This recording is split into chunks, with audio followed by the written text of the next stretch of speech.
In primetime news this evening, gas prices to hit an all-time high on Thursday.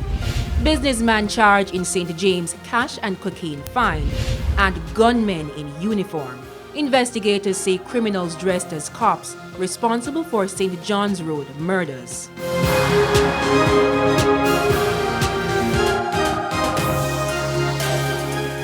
Good evening and welcome to Primetime News. We're on air and online at onespotmedia.com. I'm Janella Precious. Also this evening, the business day, Primetime sports commentary, E-Prime and weather. But before the break, the feedback question. And this evening we're asking, what's your reaction to news that $1.5 million will be made available to MPs to help poor constituents? You can share comments online, facebook.com/television Jamaica, and tweet us at TelevisionJam1. Stay with us. Primetime News returns after this break.